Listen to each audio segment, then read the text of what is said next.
Hello students, पिछले video में हम डेवलपमेंट ऑफ चिक पढ़ रहे थे और हमने पढ़ा था कि चिक के अंडा जो होता है उसकी संरचना क्या होती है और उसमें क्लीवेज किस प्रकार से होता है।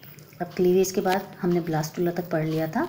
अब है इसके बाद हम पढ़ते हैं fat map of disco blastula. जैसा कि हमने पहले बताया कि विभिन्न तरीकों द्वारा कोरक के संभावित रेखाचित्र बनाए जा सकते हैं, जैसे वाइटल स्टेनिंग द्वारा, कार्बन पार्टिकल्स द्वारा, रेडियो एक्टिव थाइमिन द्वारा।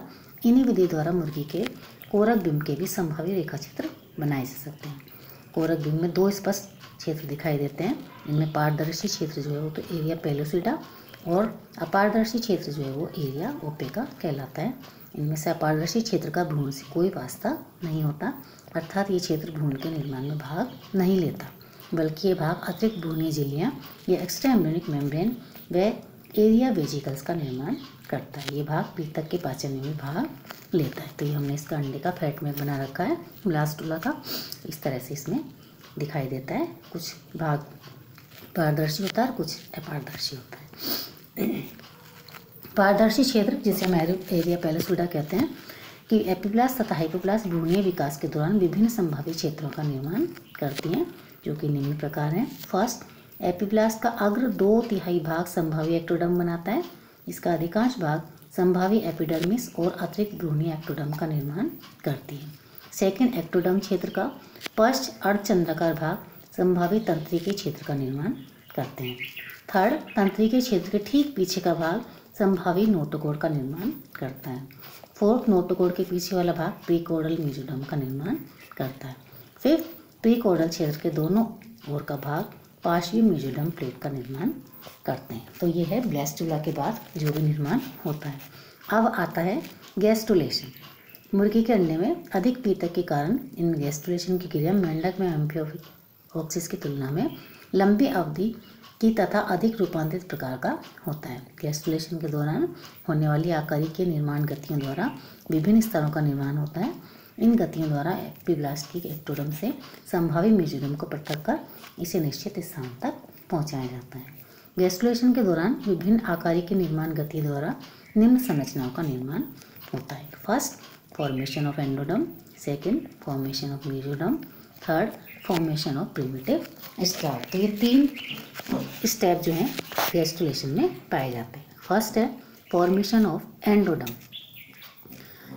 ब्लास्टुलेशन के दौरान डिलेमिनेशन की क्रिया द्वारा कोरक चम से बड़ी पीतक युक्त कोशिकाएं पृथक होकर हाइपोब्लास्ट का निर्माण करती हैं।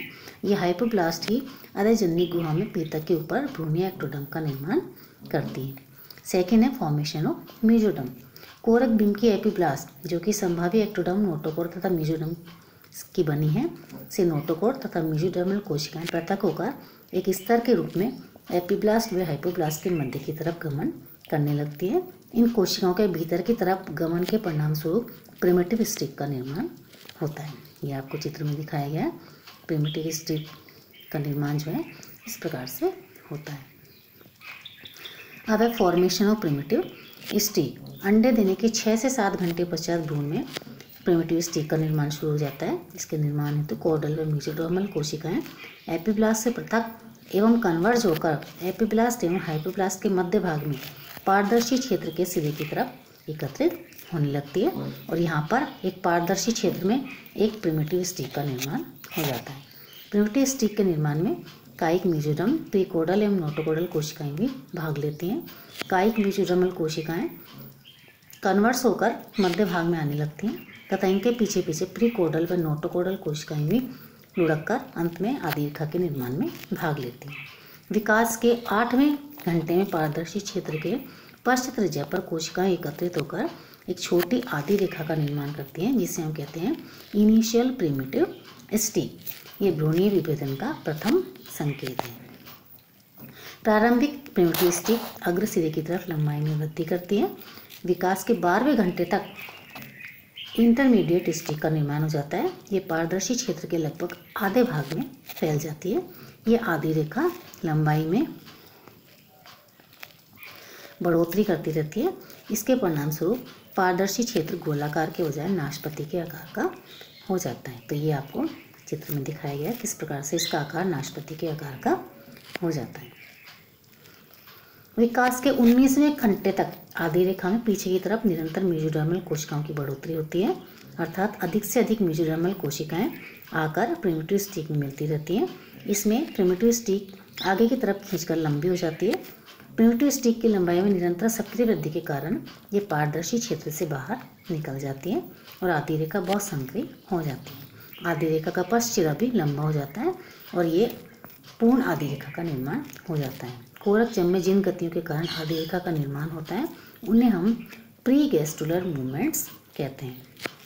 प्रिमिटिव स्टिक में आकर एकत्र होने वाली मेसोडर्मल कोशिकाएं अनिश्चित काल तक वहाँ एकत्रित नहीं रहती हैं, बल्कि ये कोशिकाएं इन्वोल्यूट होकर अग्रपार्श्व दिशा में फैलकर मेसोडर्म की परत का निर्माण करती रहती हैं। अधिकांश मेसोडर्मल कोशिकाएं आधी रेखा में एक सिरे से प्रवेश करती हैं और उसी सिरे से फिर बाहर निकल जाती हैं। कुछ कोशिकाएं दूसरे सिरे तक चली जाती हैं। आधी रेखा के पश्च एवं पार्श्व किनारों से कोशिकाओं के अंतर्वलन की दर अभिसरण दर से अधिक होती है।